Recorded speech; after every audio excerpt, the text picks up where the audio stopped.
Boa noite a todos que estão presentes aqui na plataforma Zoom, onde estamos ao vivo, iniciando mais uma live do Corecon Mulheres, que durante todo esse mês de março realizou diversas lives com mulheres de destaque, profissionais de destaque, tanto economistas como também de outras áreas correlatas. E hoje nós teremos a nossa última live do Corecon Mulheres no mês de março, em homenagem ao Mês Internacional da Mulher. E hoje a nossa conselheira regional, Cristina Frois, estará presente falando de planos de desenvolvimento a partir de missões estratégicas. Então, nesse momento, eu passo a palavra para a coordenadora da Comissão da Mulher Economista, nossa conselheira Nancy Gorgulho. A palavra é da senhora. Muito obrigada. Em primeiro lugar, muito obrigada, Cristina, doutora Cristina, por você ter aceito o convite para dividir com a gente essa sua experiência, esse seu conhecimento, e acho que nada mais justo de que a última live desse mês da Mulher Economista. Doutora Cristina é professora adjunta do Centro de Engenharia, Modelagem e Ciências Sociais Aplicadas da UFABC, nos bacharelados em Ciências Econômicas e em Relações Internacionais. É vice-coordenadora do Programa de Pós-Graduação em Economia Política Mundial. Possui graduação em Ciências Econômicas pela USP, em 2003, mestrado em Economia da Indústria e da Tecnologia pela Universidade Federal do Rio de Janeiro, doutorado também da Tecnologia pela Universidade Federal do Rio de Janeiro e pós-doutorado na International Postdoc Initiative da Technische University Berlin. Tem experiência na área de economia, com ênfase em economia internacional, atuando principalmente nos seguintes temas: cadeias globais de valor, desenvolvimento, investimento público, estrutura produtiva e comércio internacional. O currículo da doutora Cristina é muito, muito, muito extenso, muito, muito, muito denso, e a gente pegou os principais, até deu uma falhazinha na hora que eu fui clicar aqui, mas ela é muito capaz, é muito uma bagagem muito grande, e muito obrigada por transferir ou transmitir para a gente seus conhecimentos nessa live de hoje. Tá bom? Muito obrigada. A palavra é sua. Boa noite a todos que estão aqui presentes para essa conversa. Eu considero que não vim aqui dar uma palestra, porque aqui tem nobres economistas que são grandes entendedores, e a gente vai fazer um debate sobre desenvolvimento. Aproveito para saudar também, bom dia, boa tarde, boa noite para aqueles que vão nos ouvir em outro horário aí, porque esse vídeo vai ficar disponível para todos e todas. E é uma grande satisfação participar desse evento, que encerra o ciclo de palestras e debates do Mês das Mulheres, organizados pela Comissão da Mulher Economista, coordenado, presidido pela conselheira Nancy, e que inaugura esse ano inaugura não, mas traz novas contribuições dessa comissão para a gestão atual do Corecon, a qual tem me deixado muito feliz e muito motivada. Já aproveito a presença do presidente Pedro Afonso Gomes para parabenizá-lo pelas novidades que ele vem implementando e pela eficiente gestão. Também aproveito para saudar os meus colegas Vicente e Haroldo, queridos conselheiros. É muito legal estar aqui juntos para a gente conversar sobre desenvolvimento. Bom, a apresentação feita revelou quais são as minhas áreas de estudos. Eu sou professora, eu sou uma acadêmica, tive uma breve passagem no setor privado e concentro minhas preocupações, não só profissionais, mas também de vida, pessoais, em entender como a gente pode transformar a nossa sociedade, o Brasil e o mundo, em prol de mais justiça, de uma melhor distribuição de renda, de riqueza, no sentido da inclusão e da sustentabilidade. E desde cedo eu tenho voltado os meus estudos à indústria, à temática da industrialização, à temática da inserção dos países nas chamadas cadeias globais de valor. Já tive aqui em outras oportunidades conversando um pouco sobre essas pesquisas. Mas nesse momento, e essa é mais uma razão que eu fico muito feliz de participar dessa série aqui, eu quero trazer a contribuição de mulheres economistas, e principalmente da economista Mariana Mazzucato, que é uma das maiores, se não a maior referência sobre o estudo do desenvolvimento a partir de missões estratégicas, que é o nosso tema aqui na live. Além disso, a gente se encontra num momento do Brasil e do mundo em que empresas e governos estão revendo suas estratégias, pois foram sacudidos pela pandemia, agora pela guerra, né, na Ucrânia, e por adversidades em geral que estão transformando a nossa forma de se relacionar, né? Não só as nossas estruturas produtivas e comerciais, mas também a nossa cultura, os modos de trabalho, o paradigma tecnológico, enquanto que diversos problemas sociais vão se exacerbando, entre eles a fome e a pobreza. Então, a gente está num momento muito delicado, muito sensível, que precisa mesmo que nós façamos essa discussão sobre desenvolvimento econômico e social. Desenvolvimento econômico e social é uma temática antiga, claro, mas que em algumas décadas na nossa história, no Brasil e no mundo, foi relegado ao segundo plano porque havia outras preocupações, como a crise da dívida nos anos 80, ou a inflação, a abertura econômica e financeira nos anos 90, a inserção chinesa no comércio internacional nos anos 2000, nos anos 2010, a recuperação da crise financeira de 2008 e 2009. E agora no mundo, ao final da pandemia, esperamos, né? Estamos aqui torcendo para que ela acabe mesmo, se encerre.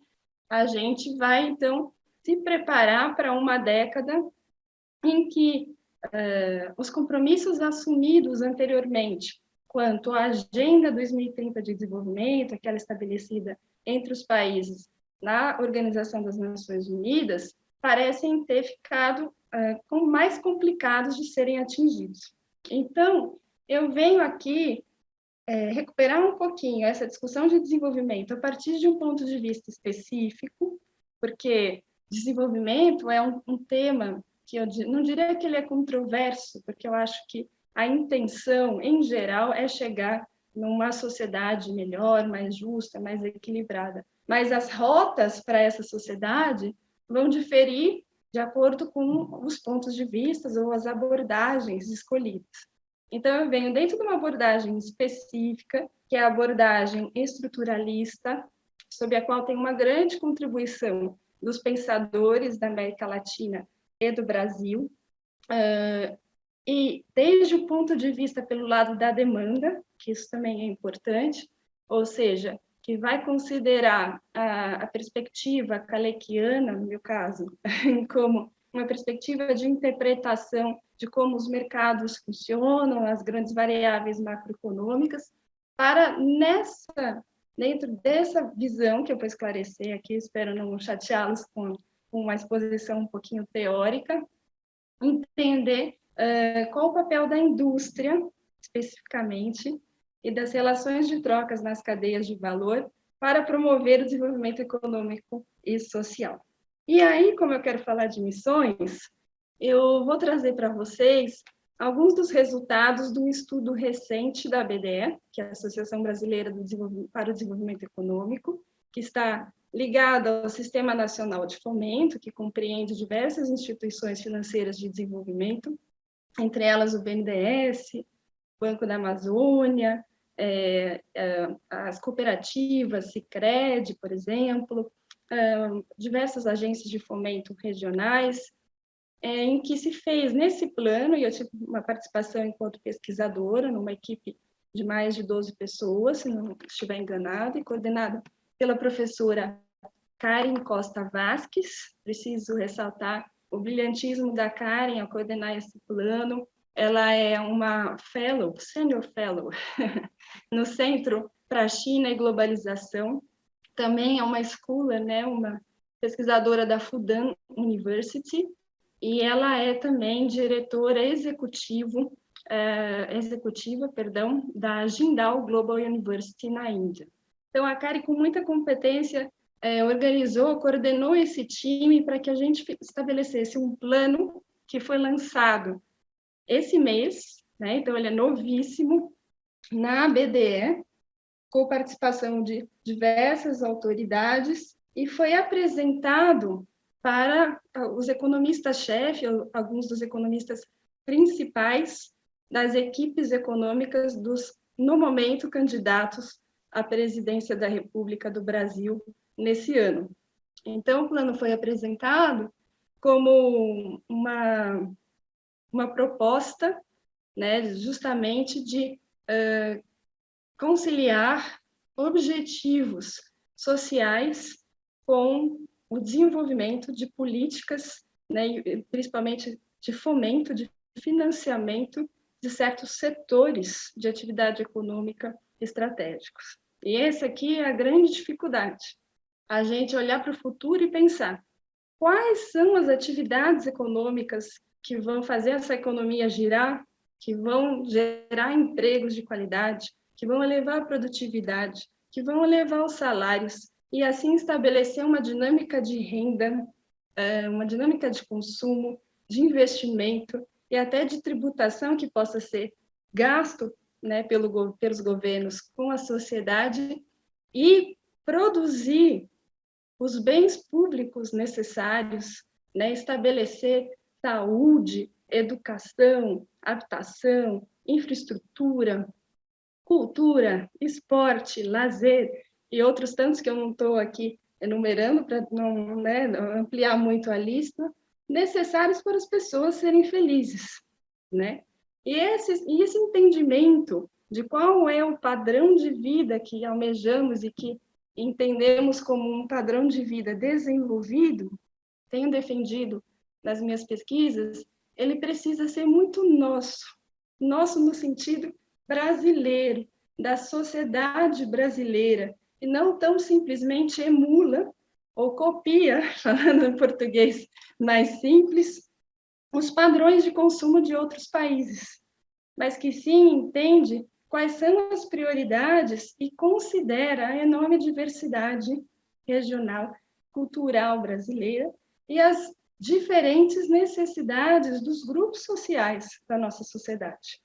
E aqui que vai priorizar também a promoção de igualdade ou de equidade no sentido da maior inclusão daqueles grupos que têm sido historicamente oprimidos ou mais vulneráveis ou até excluídos nesse processo de crescimento e apropriação da riqueza ao longo da história do Brasil. E aí a gente está falando de indígenas, de quilombolas, de pessoas com deficiência, de pessoas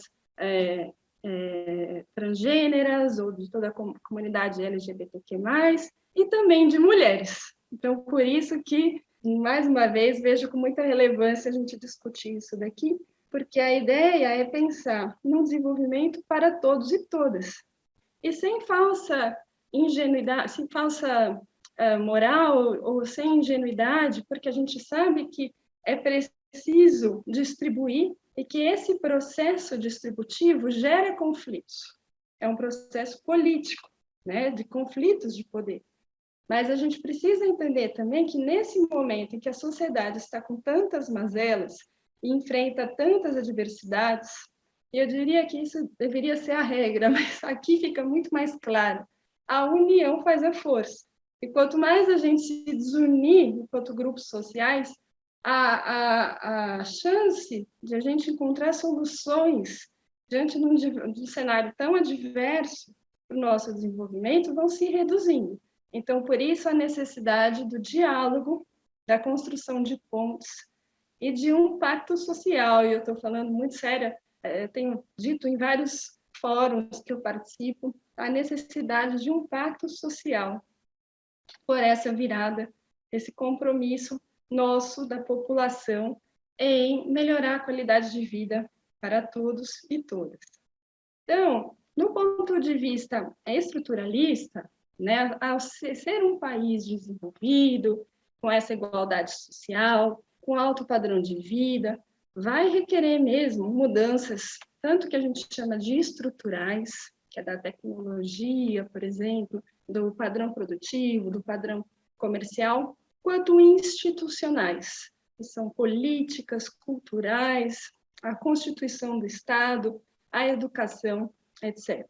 Mas na estrutura produtiva de um país, por isso que essa abordagem leva esse nome, estruturalista, a diversidade dela e a sua complexidade vai determinar os impulsos dinâmicos necessários para essa visão de desenvolvimento almejada. Então, é a matriz produtiva de um país que vai definir o potencial também de como o país participa do comércio internacional, das relações financeiras de capital internacionais e também de conhecimento. E a gente vai entender que uma dinâmica mais virtuosa, usando a palavra, por exemplo, de um dos pioneiros, o Myrdal, ela vai depender, então, desses multiplicadores que eu estava me referindo anteriormente, da renda e do emprego gerado nas atividades produtivas e, inclusive, no comércio internacional. Então, hoje, a gente tem um comércio internacional que vem se reprimarizando e muito se escuta, né, sobre a problemática dessa reprimarização do nosso comércio internacional, mas eu queria deixar claro que não é um problema em si só, né, ter um crescimento do agronegócio nas nossas exportações. Isso pode ser muito positivo, né, se essa atividade do agronegócio estiver gerando, né, impulsos para as demais atividades. E isso também não exclui, exatamente, a possibilidade do crescimento das outras atividades. E aí é que mora o X da questão. Quais outras atividades são importantes, né, para o Brasil, por exemplo, nesse cenário em que estamos atualmente? Eu espero chegar lá a partir dos resultados desse estudo que eu participei da BDE, falando de alguns setores estratégicos e prioritários.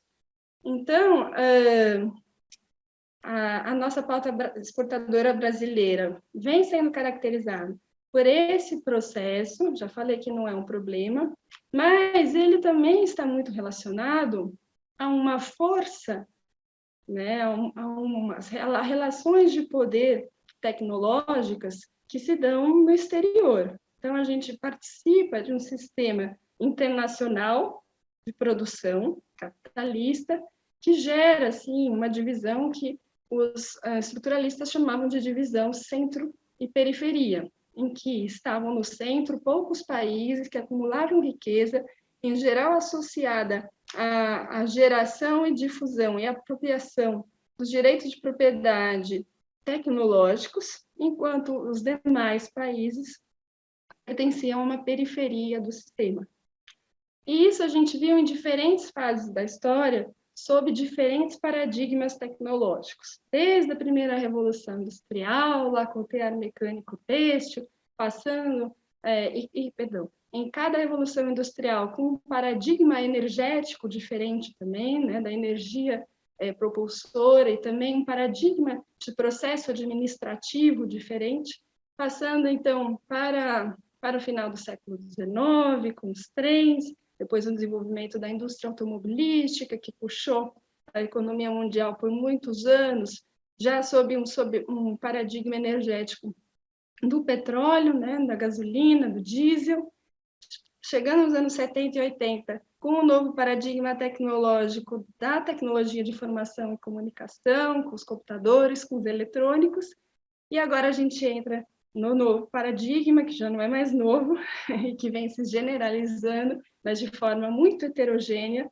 principalmente a favor das grandes empresas que lideram esses grandes mercados mundiais e que vão acumulando poder e riqueza e vão partindo para a robotização, para a inteligência artificial, para a digitalização, para a manufatura aditiva, né?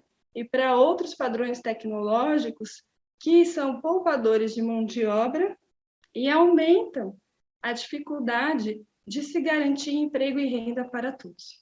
Isso vai abrir, então, a gente já discutiu isso aqui nas lives das mulheres algumas vezes, né, Nancy? A própria professora Rosa Maria Marques veio aqui falar o que vai acontecer nesse cenário e como a gente pode imaginar soluções para eles. Então, eu não vou entrar muito na questão da transição para o paradigma tecnológico 4.0, mas vou reforçar aqui que a gente precisa enfrentar essa realidade de uma forma realista, entendendo que esses mercados se estruturam a partir de oligopólios e que a tomada de decisão desses grandes mercados está na mão, em geral, de poucas empresas ou poucos grupos empresariais e poucos governos, e poucos estados nacionais. Então, é uma seara difícil de se enfrentar, e aí eu reforço a minha colocação de que vai ficar mais difícil ainda se não houver uma conjugação das forças sociais que pressionam o nosso Estado, o nosso governo, e que vão levar a um novo direcionamento das estratégias empresariais para uma agenda de desenvolvimento que objetiva, então, um melhor padrão de vida, uma distribuição mais justa de riqueza entre a população. Então, assim, olhando para o conteúdo da agenda, isso aqui gera um problema e eu não sou cientista política. Como a gente vai fazer essa conjugação de forças sociais? Eu acho que não há uma resposta simples e isso tem sido a preocupação de muitos há muito tempo, né? Nesse momento, a gente escuta muito sobre a possibilidade aí de conjunções, de coalizões entre partidos políticos, entre grupos sociais, para formar essa agenda. E eu acho que esse é um movimento interessante no sentido se ele souber respeitar a diversidade e, de verdade, incluir as demandas de todos os grupos envolvidos, né? E isso vai passar por reformas estruturais que vão, de fato, mexer no bolso de muita gente, inclusive a reforma tributária, a reforma administrativa e até mesmo aquela que, às vezes, o pessoal não fala para não virar uma polêmica, mas que também é importante num país que tem uma distribuição de terras extremamente desigual, que é a reforma agrária. Então, pensar nessas reformas pode dificultar, né, essa coalizão entre as forças políticas e os grupos sociais. Mas são necessários, porque a gente já está vivendo um problema muito crítico em que a população vem sofrendo, em que a má distribuição de renda e riqueza tem sido tão perversa a ponto de estar levando a nossa economia para um poço que fica cada vez mais fundo. E sem essa reversão, vai ser difícil a gente se levantar novamente. Então, o Estado não pode abrir mão de seu papel alocativo e distributivo, e aí, para melhorar a nossa economia e melhorar a nossa inserção na economia mundial, precisa se entender, portanto, quais são as nossas prioridades em termos sociais e em termos econômicos. E aí, eu vou trazer o plano da BDE. Já falei aqui por 20 minutos, não quero me alongar muito na exposição, porque eu gostaria muito que a gente conversasse um pouquinho, mas nesse plano da BDE, e aqui eu preciso destacar, né, quem participa da Associação Brasileira de Desenvolvimento, a Assembleia Geral tem como presidente o Gustavo Montesano, que é o presidente também do BNDES, a diretoria tem a presidente Janete Lontra, com 2 vice-presidentes, Valdecir Tosi e Cledir Magri, e aí uma série de diretores e uma equipe muito competente. Dentro dos consultores do plano, como eu já disse, a coordenadora era a professora Karen Vasques e tínhamos docentes e especialistas, pesquisadores de diversas universidades do país, e eu tive a felicidade de ser uma delas. E isso muito me orgulha porque eu acho que é talvez o meu trabalho mais importante realizado até hoje. E aquele em que eu tive a chance de, a partir desse conhecimento acumulado, poder fazer propostas, né, para essa transformação social que eu acho que a maioria, que todos queremos. Então, nesse plano existem 2 partes. A primeira parte vai analisar o andamento dos Objetivos de Desenvolvimento Sustentável, a Agenda 2030 da ONU. A maioria aqui sabe que a ONU estabeleceu 17 Objetivos de Desenvolvimento Sustentável. A gente, nesse relatório, os dividiu em 4 grupos, um grupo de governança, seriam os objetivos 16 e 17, um grupo mais social, um grupo mais econômico e um grupo mais ambiental. E aí, quando nós fomos fazer a análise de como anda, né, a métrica mesmo, né, porque essa agenda da ONU tem diversos indicadores, diversas metas para cada objetivo e diversos indicadores, aí quase 200 de indicadores para os diferentes objetivos. E quando a gente busca os dados de atualização dos indicadores, no Brasil a gente leva um grande susto, porque muitos deles não estão disponíveis, alguns porque não estão internacionalmente, não tem nenhuma metodologia concordada internacionalmente para se medir as metas, outros porque existe a metodologia, mas não são medidos no país, e outros que são medidos, mas que estão atrasados devido a desinvestimentos em pesquisas como o próprio censo brasileiro, o censo realizado pelo IBGE. E a falta de dados, nós economistas aqui, sempre nos deixa, vou usar uma palavra aqui forte, revoltados, porque os dados é uma condição básica para análise, para transparência, tanto para a gestão de um processo, quanto para a transformação dele, né? E aí, devido à falta de dados, a equipe foi buscar maneiras de atualizá-los, e se constatou que de 2019 a 2021, diversos dos indicadores, a maioria, eu diria, ou estacionaram ou pioraram. E aí a gente já vê as consequências, não somente da pandemia, mas da crise, né, que o Brasil vem enfrentando nos indicadores sociais.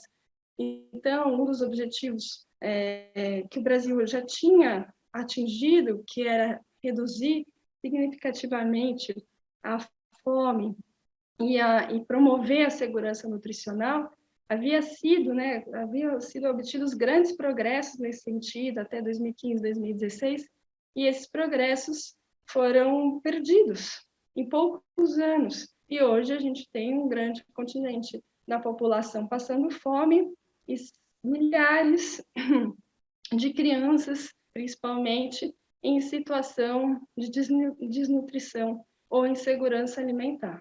E isso é extremamente triste. Isso eu diria, intolerável, e a gente precisa achar, portanto, maneiras de promover, né, soluções para que a nossa população tenha os seus direitos humanos básicos garantidos, né? Então, o plano vai se debruçar sobre isso e vai propor estratégias para o financiamento dessas ações através do Sistema Nacional de Fomento. Então, a parte 2 do plano vai olhar como o Sistema Nacional de Fomento pode acelerar e dar escala à implementação desses objetivos de desenvolvimento sustentável no Brasil. E aí, nessa segunda parte, é que entra a temática nossa das missões estratégicas.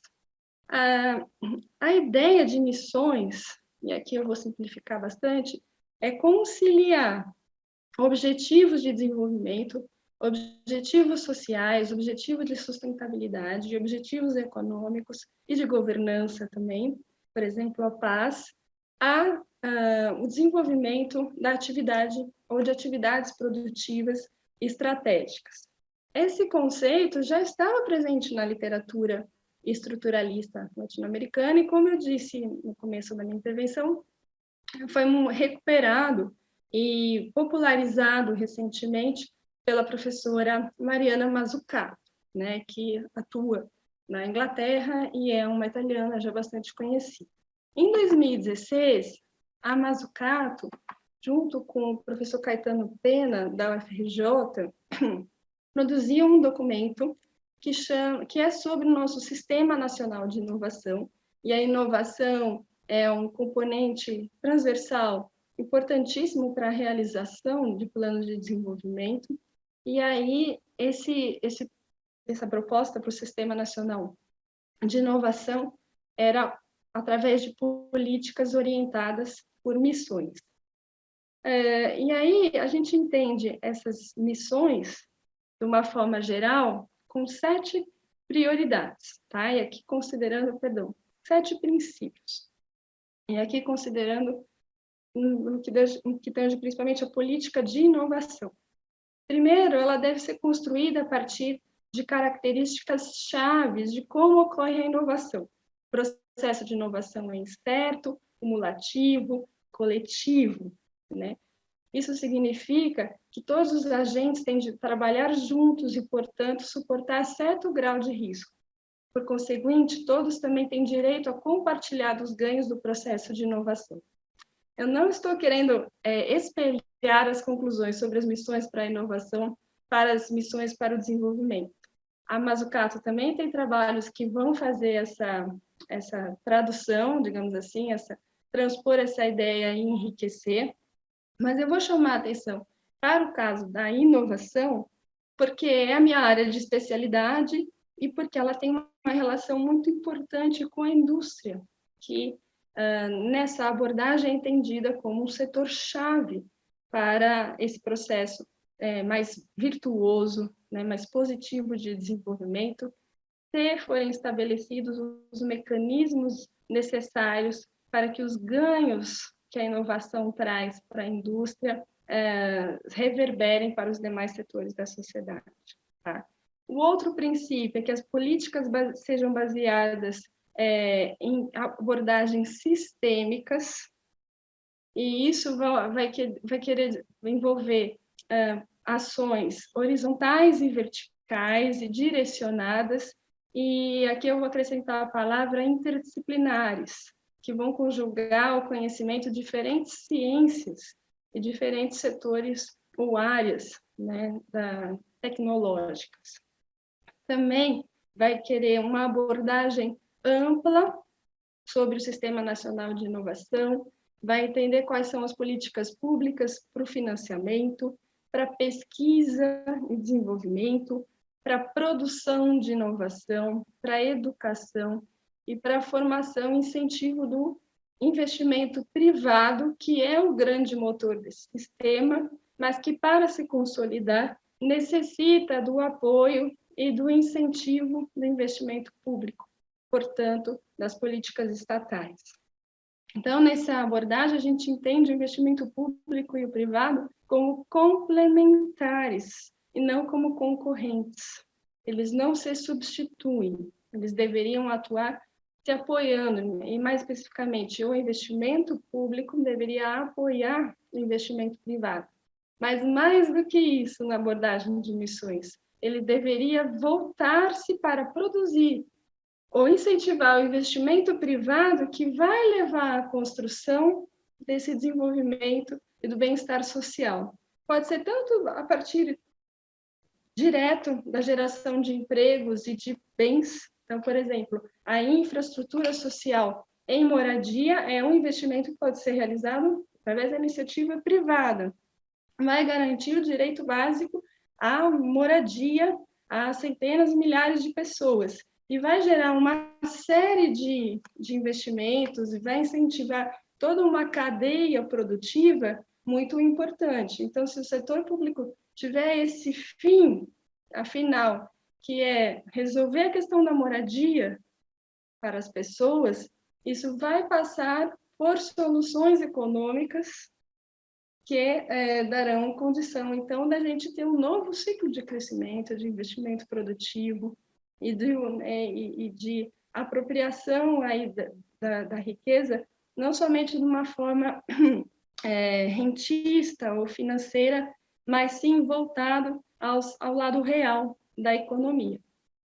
Bom, ainda terminando a questão dos princípios, né, as políticas orientadas por missão, elas vão ser sistêmicas e elas também precisam atentar para os setores de fronteira do conhecimento e enfrentar os grandes problemas, como eles chamam, sociais, e precisam ser tecnicamente embasadas. E isso parece muito óbvio, mas não é a realidade, em muitos casos, né? E aqui no Corecon a gente tem o compromisso de enfatizar essa qualidade técnica dos diagnósticos e dos prognósticos, né? Conforme a própria abordagem de missões vai defender.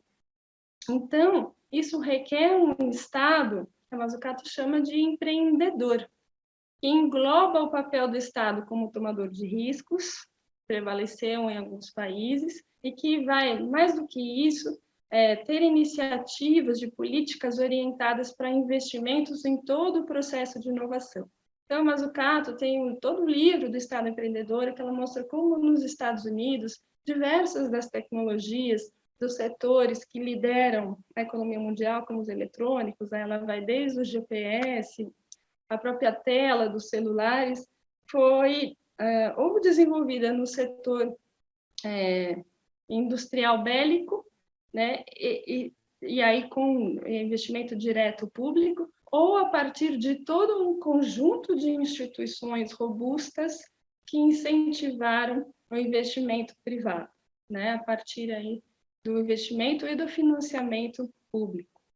E isso vai definir escolhas. Então, a inovação não é para qualquer tipo de financiamento, e sim para um financiamento paciente, porque os resultados não são necessariamente no curto prazo, em geral, os resultados se coletam no médio e no longo prazo, e vão ter que lidar com a questão da incerteza. E aí vem um ponto que eu quero destacar, porque isso vai exige uma mudança de comportamento cultural muito grande na nossa sociedade, né, no Estado e até das empresas, que infelizmente estão muito preocupados com o dia a dia, com a rotina, com apagar incêndios, o que é muito necessário, a gente não tira o mérito disso, mas ao não depositar atenção no longo prazo, no futuro, comprometem a sua própria existência. Então, é necessário também ampliar, aprofundar e difundir essa cultura do planejamento. E aí, terminando, né, as missões não são exatamente, não é a mesma coisa do que dizer superar desafios sociais. Os desafios sociais representam os problemas grandes ou persistentes enfrentados pelas sociedades. As missões são menos abstratas que esses desafios, elas precisam ser palpáveis, elas vão definir objetivos e vias concretas para se solucionar os tais desafios, mobilizando um conjunto diversificado de setores para esse fim. Assim, a política de inovação e de desenvolvimento por missão vai querer um novo tipo de política pública, né, para catalisar novos métodos de produção e distribuição, contando aí alguns setores estratégicos. E aí, nesse momento, eu vou colocar quais são os setores que a gente identificou nesse projeto que está, né, disponível no site, é um documento público, nesse plano da BDE 2030. Foram definidas 5 missões com potenciais transformadores. A primeira delas chama-se Futuro Digital, Inteligente e Inclusivo. Nessa missão, a ideia o objetivo é elevar o valor agregado na economia, gerando empregos decentes, que é o ODS 8, com bases inclusivas, ou seja, gerando emprego também para aqueles grupos vulneráveis que eu já mencionei, considerando que o ODS 5, que é o ODS sobre igualdade de gênero, é um dos que mais estamos atrasados no Brasil para atingir, para conquistar, né? E aí, nesse sentido, tem algumas metas principais dentro da missão, que seria o acesso às tecnologias da informação para digitalização 5G na cidade e no campo, a ampliação de oportunidades digitais para negócios e pesquisas liderados por mulheres e a preparação de pequenas e médias empresas, né, e as trabalhadoras dessas empresas para cadeias produtivas digitalizadas, as chamadas Smart Networks. E aí vocês depois podem acompanhar no plano a justificativa dessas metas, tá? A segunda missão é estabelecer um ecossistema de inovação em bioeconomia e para a Amazônia. Então, ofereceria uma oportunidade para a promoção de crescimento econômico com empregos, que é o ODS 8, em bases sustentáveis, para contribuir para a melhoria da qualidade de vida da sociedade e para a proteção do meio ambiente, que é o ODS 15. A bioeconomia é considerada uma vantagem comparativa do Brasil, mas mais do que isso, ela pode ser uma solução para desafios sociais e ambientais, promover o acesso mais equitativo à terra culturável a partir de pequenos produtores de alimentos e de produtores na sociobiodiversidade, principalmente considerando o interior do Brasil, né, e as regiões rurais, particularmente as mulheres, as pessoas negras, os povos e comunidades tradicionais dessas regiões.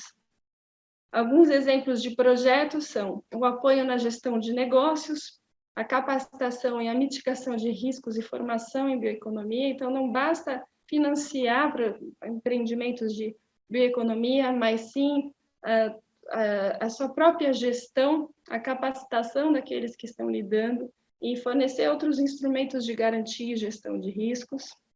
Um programa de ciência e tecnologia com foco na bioeconomia e incentivos econômicos para valorizar ativos ambientais e controlar, quem sabe, eliminar o desmatamento na Amazônia e em outros biomas.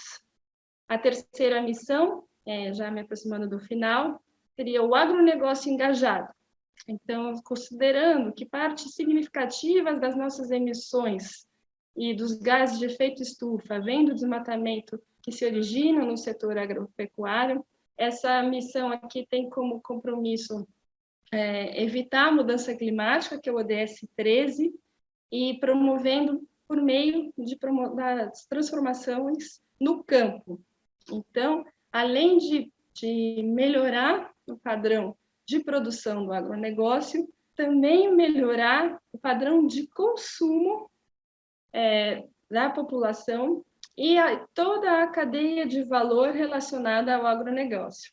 Então, vai incluir setores da indústria de transformação, a agricultura familiar, o comércio de mercadorias, a armazenagem e o transporte, que, por exemplo, são pontos sensíveis dessa cadeia, que não só vai melhorar, então, o padrão tecnológico da produção, visando a sustentabilidade ali no campo, né, tanto nas terras grandes, né, que produzem em grande escala, quanto na agricultura familiar, mas que vai também diminuir o preço dos alimentos no mercado doméstico, através do ganho de competitividade, do ganho de produtividade ao longo de toda a cadeia, de forma que aquele que chega no supermercado não paga uma diferença, um valor muito diferente do que é aquele pago pelo agricultor, devido a uma série de ineficiências em toda a cadeia. Então, essa missão, ela conjuga, por exemplo, esses objetivos de segurança alimentar, de consumo sustentável e de produção sustentável, que também vai garantir a preservação dos nossos biomas, das nossas florestas. Então, os projetos são ampliar padrões sustentáveis de produção, via instrumentos de financiamento inovadores, e aqui muito se fala em blended finance. Segundo, a redução de custos nas cadeias de valor e perdas de alimentos. E, por fim, mais resiliência e robustez ao longo dessas cadeias de valor. A quarta missão é infraestrutura e cidades sustentáveis. E aí se sabe, bem sabido que a infraestrutura no Brasil apresenta uma série de gargalos históricos que, inclusive, comprometem a competitividade e o custo das empresas, né, e fazem parte do chamado custo Brasil. Mas não somente isso, também pioram a qualidade de vida de diferentes populações e grupos sociais, e tanto na zona rural quanto na zona urbana. Então, por exemplo, a questão do transporte urbano é um gargalo de produção, de competição para as nossas empresas, mas é, sobretudo, uma questão de vida, né, em que as pessoas em cidades como São Paulo, Rio de Janeiro, gastam muitas horas de sua vida por semana em um transporte de baixa qualidade, difícil, que não é acessível para todos e é caro. Então, existe um compromisso importante social em melhorar essa infraestrutura, ao mesmo tempo que ela se torne mais sustentável. E aí, por isso que alguns dos projetos são a diversificação e o desenvolvimento das fontes energéticas para renováveis e para a promoção de eficiência energética na infraestrutura, o amplo acesso à água e à gestão de resíduos, melhorando, então, o saneamento, por exemplo, mas também as condições aí que levam à poluição dos rios e de nascentes fluviais, e melhorar, outro projeto aí prioritário, a mobilidade urbana de uma forma inclusiva. Por fim, terminando, mas não menos importante, a última missão identificada é a missão da saúde, tomando-a como um motor do desenvolvimento. Então, entendendo o conceito de complexo econômico e industrial da saúde, a gente identifica que diversas atividades, desde os serviços da saúde, no hospital, na assistência ao usuário, a produção de tecnologia para a saúde, de equipamentos óticos, equipamentos médicos hospitalares, a produção de remédios, né, produção farmacêutica e também de perfumaria, né, de alguns produtos da indústria química, eles todos formam um complexo que é altissimamente empregador no Brasil, gera muitos empregos, empregos importantes que garantem a vida, a saúde, né? E vão envolver atenção básica, serviços de diagnóstico e tratamento, ambulatoriais e hospitalares, e tudo isso condiciona a nossa dinâmica competitiva e tecnológica nessa área. Então, a missão vai objetivar fortalecer a demanda e a oferta, né, da saúde no Brasil, ampliando e melhorando os serviços, ao mesmo tempo que se investe no fortalecimento dessas bases do complexo econômico e industrial da saúde, ou seja, do próprio conhecimento e tecnologia. Então, os projetos são fomentar essa produção e inovação no complexo econômico e industrial da saúde, gerar uma infraestrutura associada à saúde e promover a digitalização dos serviços e da gestão da saúde, sempre com o objetivo de inclusão, né, e de promoção também da sustentabilidade. Então, eu acabei falando bem mais do que eu gostaria, mas eu vou encerrar por aqui e aguardo os vossos comentários. Muito obrigada. Cristina, muito obrigado por essa excelente palestra. Algumas pessoas já estão pedindo a palavra aqui. O conselheiro Haroldo, ele tem um comentário a fazer. Então, Nancy, eu posso passar a palavra direto para o conselheiro? Então, tá certo. Conselheiro Haroldo, por favor. Antes de mais nada, parabéns, Nancy, pela a mágica de verdade que é o posicionamento das mulheres aqui no Corecon a partir da sua liderança, né? Em momento que está faltando tanto espaço para a voz daqueles que não deveriam nunca ter sido encarados como minorias, né? E você abre esse espaço para falar, então eu fico muito feliz. E feliz também, evidentemente, em ouvir a Cris com a competência que ela tem. Eu sei que ela conhece muito bem quem eu vou citar, mas tem um economista aí que a Cris evidentemente conhece, foi orientador dela, que fala um conceito interessante que eu vejo pouco a gente usar, que é a história da cidadania econômica ativa, né? É o Raju Chang, e depois ela, se quiser, tece comentários sobre ele menciona o seguinte, que se a gente não tiver essa cidadania econômica ativa, eu acho que esse é uma das principais missões do Corecon, sempre nós seremos vítimas de pessoas que têm uma capacidade de transmitir lá e tomar suas decisões e por conseguinte, a gente vai acabar entendendo que aquilo que os outros dizem, não tem jeito, vai ser assim mesmo, é que vai ser assim mesmo e não tem jeito. E eles usam uma expressão muito interessante, eles voltam lá nos filósofos e chamam isso de natural. É natural. E não tem nada de natural nisso, é uma decisão que podia ser totalmente diferente, mas se a gente não conseguir se posicionar, se a gente não conseguir falar, vamos continuar enfrentando problemas. Então, eu acho fundamental esse trabalho nosso aqui, que está sendo feito hoje. E aí, partindo já para a minha pergunta, né? A Cris falou da professora Mariana Mazzucato, e um dos capítulos do livro dela, que é chamado O Valor de Tudo, ela faz uma síntese, né? Faz uma citação ali do Keynes e diz o seguinte: o que importa ao governo não é fazer coisas que os indivíduos já estão fazendo, e fazê-las um pouco melhor, ou um pouco pior, ou até mesmo um pouco mais caro, né? Mas sim fazer o que, no momento, não está sendo feito por ninguém. Essa é a citação que ela coloca do Keynes, eu acho muito provocativa. E aí, Cris, então, voltando ao tema aqui, você falou, inclusive, da saúde, aí a gente tem desafios gigantescos da saúde no Brasil, e vou dizer, estou estudando lá no doutorado uma das disciplinas com Gadelha na Fiocruz, e não fosse a intervenção do Estado, o número de mortos e a tragédia seria muito maior. E a gente hoje está conseguindo sair por aí de uma maneira um pouco mais livre por conta das vacinas.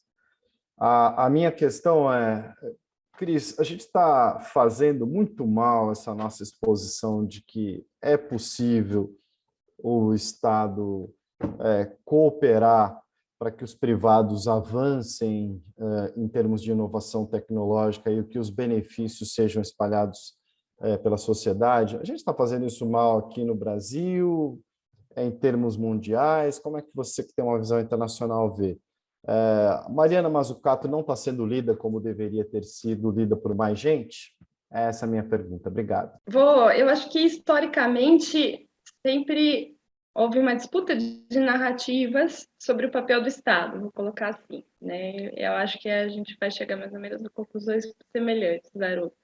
E a disputa que vai enfatizar a importância do Estado justamente para essa sociedade mais inclusiva e agora, né, sustentabilidade incluída, ela tem menor espaço, historicamente, em diversos fóruns.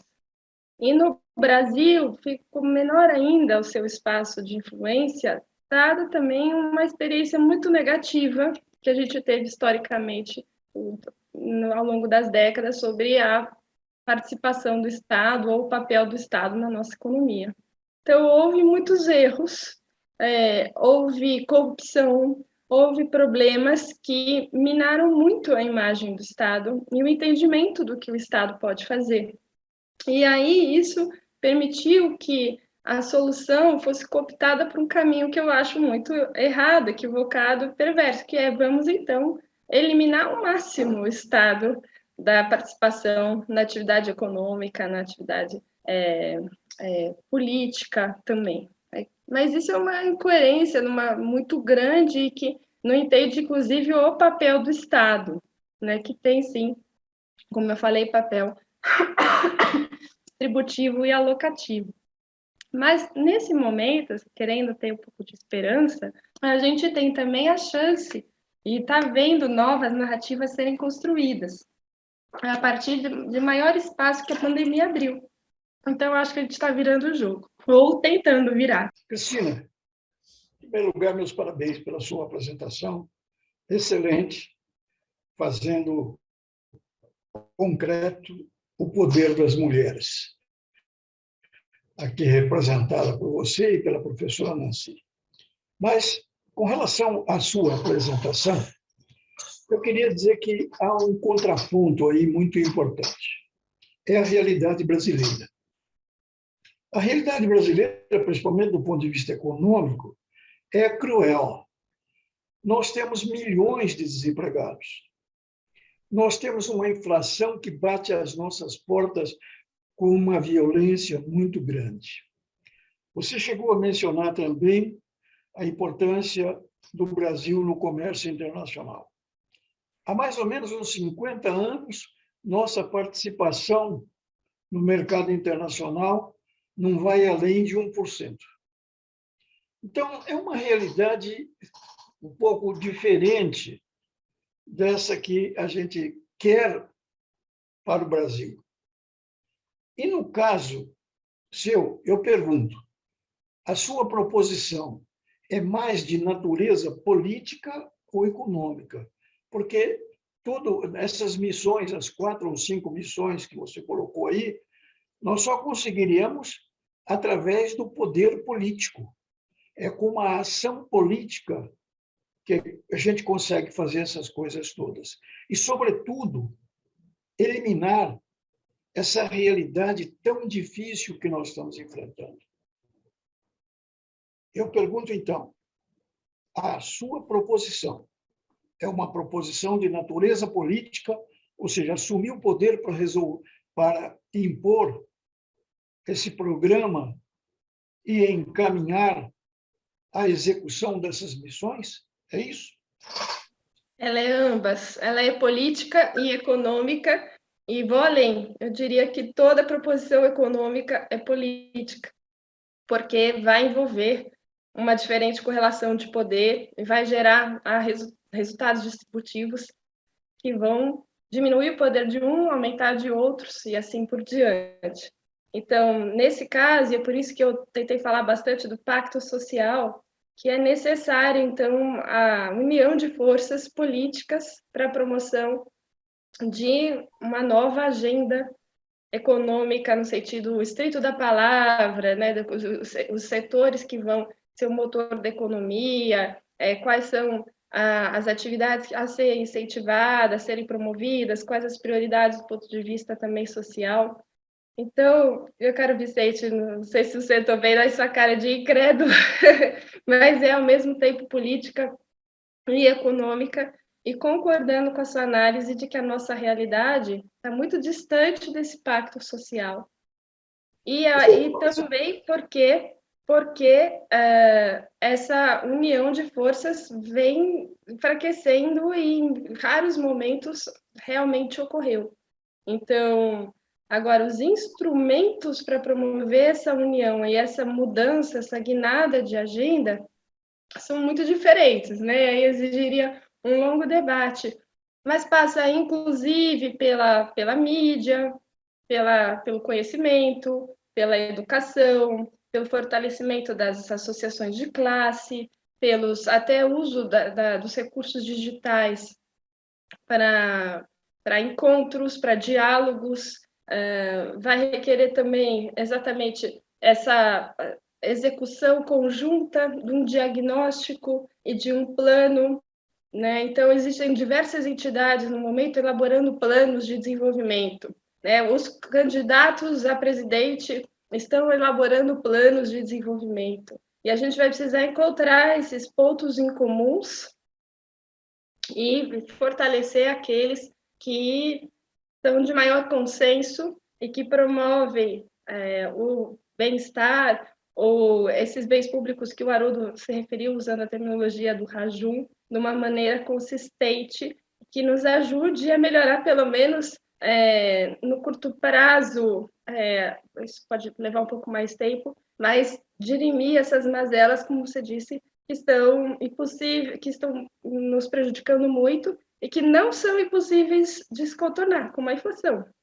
Quer dizer, é um absurdo a gente viver a inflação que a gente vive hoje, na minha avaliação, resultado de uma péssima condição técnica da política econômica.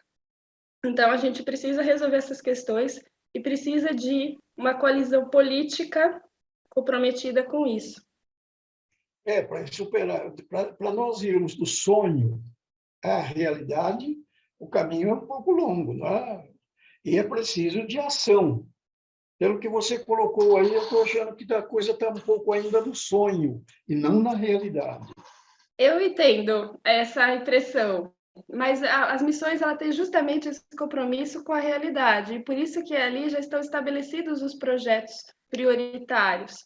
E, por exemplo, nos planos vão ter, aí a gente vai descendo, né, no nível de especificidade, e ali vão ter ações pragmáticas para os diferentes, por exemplo, agências de desenvolvimento financiarem cada um desses projetos.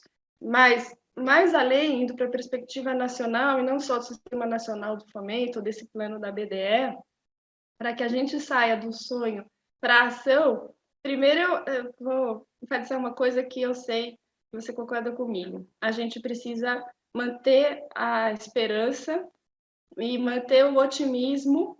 A Nancy sempre fala nisso também, de que é possível a gente transformar a sociedade. Porque por mais difícil que seja o nosso contexto, se a gente desistir, desacreditar, só vai piorar.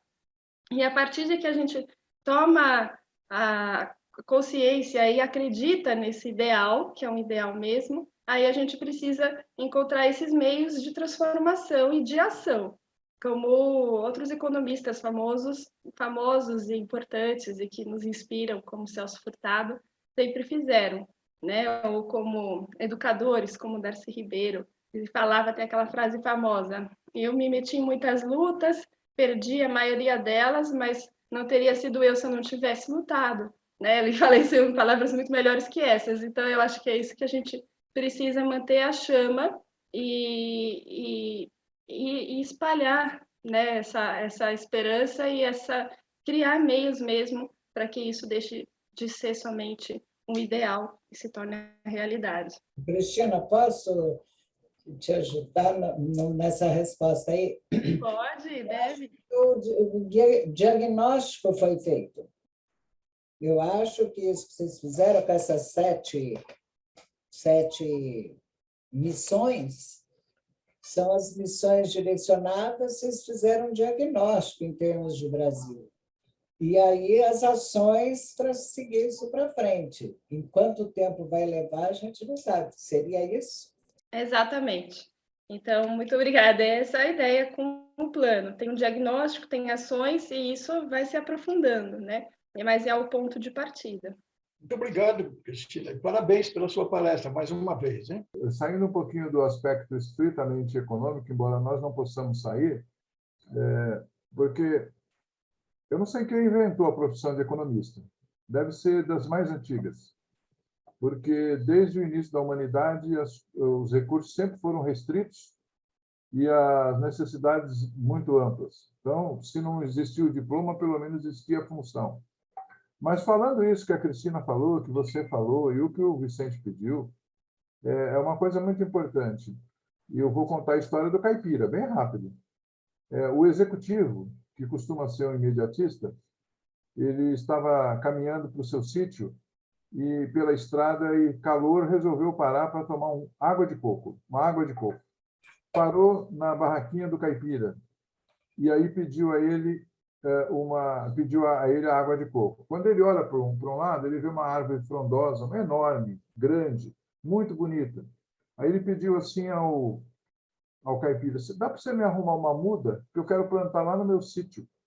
Aí ele falou: vou pegar. Foi pegar. Quando ele voltou, o executivo perguntou ao caipira: e quanto tempo demora para ela ficar assim bonita? Aí ele falou assim: olha, mais ou menos 30 anos. O executivo ficou decepcionado e saiu sem pegar a muda. Aí, indo para o carro, o caipira falou: moço, escuta, se não plantar, demora mais. Então, acho que a gente também tem que pensar nisso. Nós não estamos fazendo para nós somente. A geração anterior, e a nossa geração, a geração minha, particularmente, talvez não tenha sido a melhor geração para gerir esse Brasil em virtude de uma série de coisas. Também a culpa não é nossa, né? No total não é nossa, né? Mas certamente a gente tem que trabalhar para frente. E isso aí que está sendo colocado parte, evidentemente, de quê? De cenários que estão sendo colocados, de cenários de desenvolvimento, de investimento, etc. E isso que nós temos que trabalhar para que esses recursos apareçam. O recurso existe, gente. Mas a questão é saber direcionar o recurso, é escolher onde gastar, o maior multiplicador possível para o bem-estar da população. E aí a decisão, de fato, é política, é mais política do que econômica. O economista vai dar a mensuração daquilo que pode ser feito com aqueles recursos. Mas quem vai decidir vai ser a política. E a política se transfere, no final das contas, à população. Quer dizer, é a população que vai decidir quem ele quer que decida por ele para poder investir e ter um desenvolvimento maior da sociedade. Né? Não, mas eu quero parabenizar a Cristina, eu tinha certeza que seria uma aula com uma didática ótima, e olha, vem tudo à tona, nós, economistas, tudo que a gente vê, lógico que temos visões diferentes, creio eu, e eu, por exemplo, em termos de inflação, eu acho que, comparada a grandes países do primeiro mundo, a do Brasil até que está pequena. Se tiver certa a minha fonte, né? Porque hoje em dia a gente já nem sabe como é que é. Eu queria falar o seguinte, você falou muito, eu marquei um tanto de coisa aqui, uma página inteira, mas eu nem posso falar tudo agora, mas você falou muito da inovação, né? Na indústria, na inovação para a indústria, para gerar outras coisas. Eu acho que a inovação, a tecnologia está aí, mas a tecnologia é uma faca de dois gumes. Vocês viram que ganhou lá em Veneza o filminho de 3 minutos, um menino de 20 anos, eu não sei se vocês viram isso, chama Lautra, quer ver, eu até escrevi aqui, Lautra Par, de 3 minutos, um filminho, ele falando da tecnologia, todo mundo lá colado no celular, na coisa, no Wi-Fi, nas redes, e não existe mais as relações humanas. E hoje em dia elas estão muito, muito, muito pobres, vamos dizer assim. Você falou do pacto social, eu também concordo, mas com essa tecnologia tão avançada, a gente não sabe nem no que acreditar mais, não corre esse risco, que hoje em dia eles conseguem colocar uma coisa na cara de outra pessoa e você vê aquilo, sabe? Eu acabei de falar aqui da inflação, do coisa que eu já nem tenho certeza se é verdade, que eu tenho um pouco de medo da tecnologia nesse sentido. Tem alguma coisa nesse caminho, Cristina? Nancy, eu acho que o papel do governo são aquelas 5 principais, as 5 básicas. Saúde para a população, até para viver bem. Saúde, educação, transporte, segurança e moradia. Isso daí já alavanca, já tira muito a pobreza. E eu confio muito nas PPPs, que é parceria público-privada, porque a privada, a iniciativa privada não vai mexer com infraestrutura, isso é do governo mesmo, até para diminuir o custo do Brasil. O que você tem, desculpa se eu estiver abusando do seu conhecimento, mas foi tão bom que eu acho que é uma oportunidade de você clarear isso para a gente.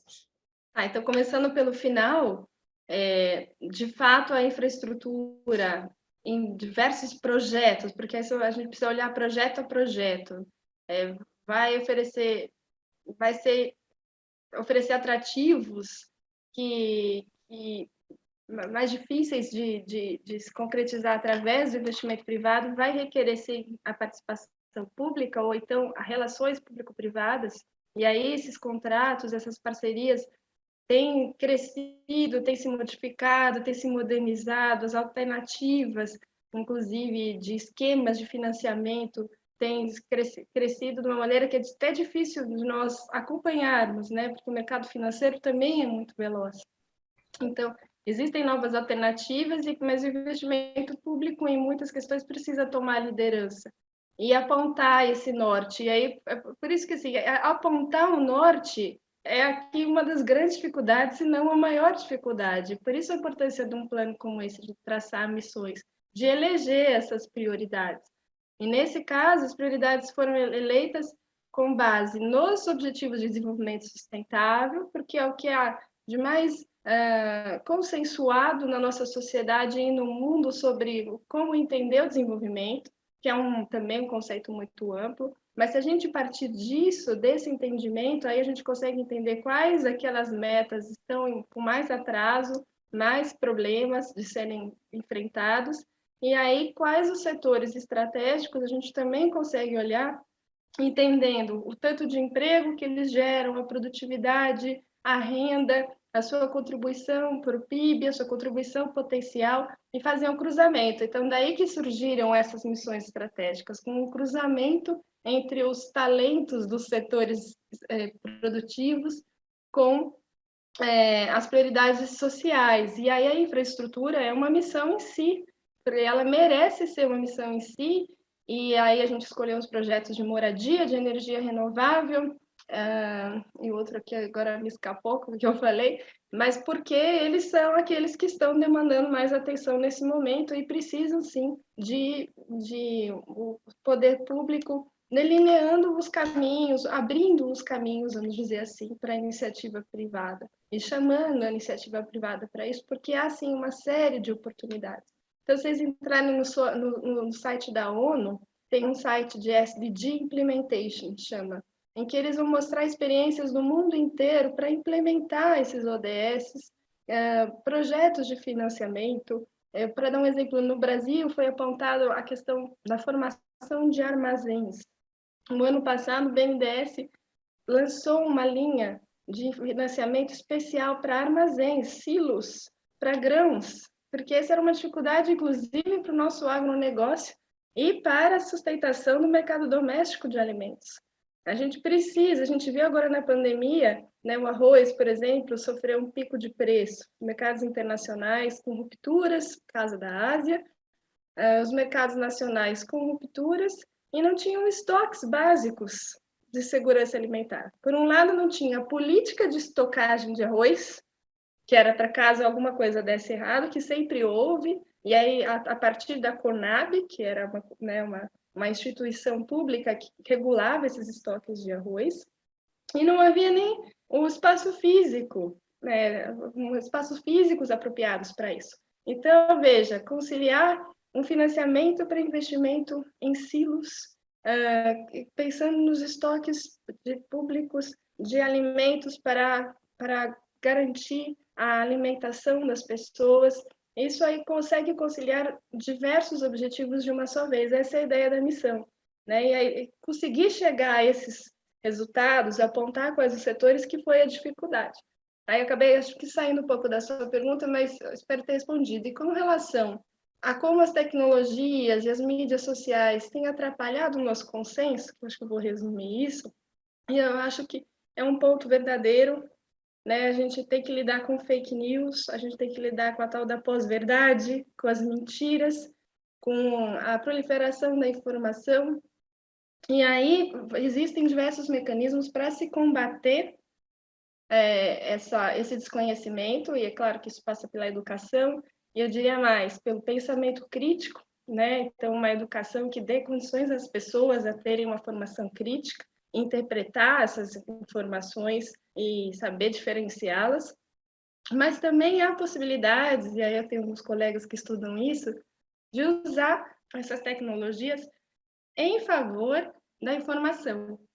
Então, por exemplo, já existem sites que vão lá e verificam se a informação era verdadeira ou não, né? Isso já está bem conhecido. Já existem grupos que ficam monitorando a internet. Então, a gente precisa fortalecer esses mecanismos que combatem a mentira e o crime, né? Na rede social e na divulgação e disseminação de informação. Vocês quiserem, o presidente Pedro está aí, eu tenho uma pessoa que ele é um cientista digital. E eu já o convidei para fazer uma palestra para a gente no Conselho. Eu não pus agora no mês de março, porque ficou o mês da mulher tal, então, mas eu acho que seria muito interessante. Ele é cientista, doutor em tecnologia e nessas áreas. Eu acho que seria interessante para a gente, não seria, não? Nenhuma dúvida, Nancy. O Corecon São Paulo hoje, você sabe disso, a nossa missão é fazer esse interrelacionamento entre as áreas que provocam a possibilidade de desenvolvimento, criação de riqueza e criação de renda e distribuição de renda. Então, qualquer um que vier se nós quisermos trazer alguém de nutrição, nós devemos trazer. Se quisermos trazer alguém da agricultura, isso que a Cristina falou, dos EGFs, que ficou mais de 100 anos, né, Cristina? Foram mais de 100 anos de estoque do governo federal, distribuído em milhares de silos, e isso foi tudo destruído em 2019. Então, as coisas, a engenharia, não é? O conselheiro Vicente é conselheiro no Instituto de Engenharia, participa de comissões do Instituto de Engenharia. Então, tudo que for positivo para a gente ser esse catalisador das questões da sociedade que influenciam a economia, nós devemos trazer para o Corecon. Nós não temos medo nenhum de ter pessoas de outras profissões. Mas seria interessante, Sim. quer dizer, acho que eu estou até desviando aí um pouco, mas de cada um fazer uma pergunta, ele já vinha com todas as ansiedades nossas, não é melhor? A dinâmica a gente pode combinar. E só mais uma vez saudar, agradecer e convidar os colegas aqui para amanhã, mas no mesmo horário. Eu e o Pedro vamos estar também discutindo sobre as nossas comissões. Fica aqui o convite, então, para os colegas que estão aqui. É isso aí.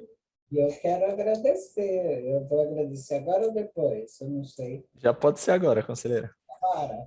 Então, Cristina, olha, muito obrigada. A gente já conversou antes. Eu tinha certeza que seria um sucesso muito esclarecedor, porque você é uma pessoa muito capaz. Doutora Cristina, eu falo Cristina, a gente fica até na intimidade. Me diz. Ia chamar de Cris. O Cris é para aluno. Não, mas assim, muito esclarecedor, muito interessante. Tenho certeza que vai ficar para a posteridade. E você fechou com chave de ouro essa nossa comissão, esse mês de março, que é o mês das mulheres. Da minha parte, muito obrigada em nome da Comissão das Mulheres. Tá bom? Bom, eu que agradeço, vou encerrar de novo, vou agradecendo, e principalmente esse nosso bate-papo final, essas pessoas, vocês todos aqui, que eu gosto muito e tenho muita admiração. É um prazer trabalhar com vocês. Boa noite, viu? Obrigado, Cristina, obrigado, Nancy, todos que estão aqui presentes. Corecon São Paulo, mais uma vez, em harmonia com o Sindicato dos Economistas, em conjunto com o Sindicato dos Economistas, realizou outro mês da mulher economista, que também não fica só na mulher economista, e sim a expansão a todas as mulheres. E nós temos essa honra de ter tido todas as palestras de mais alto nível, e coroando com esta de hoje da conselheira professora doutora Cristina Freud. Pronto, já junta todos os títulos de uma vez, né? Obrigado a vocês, viu? Obrigado.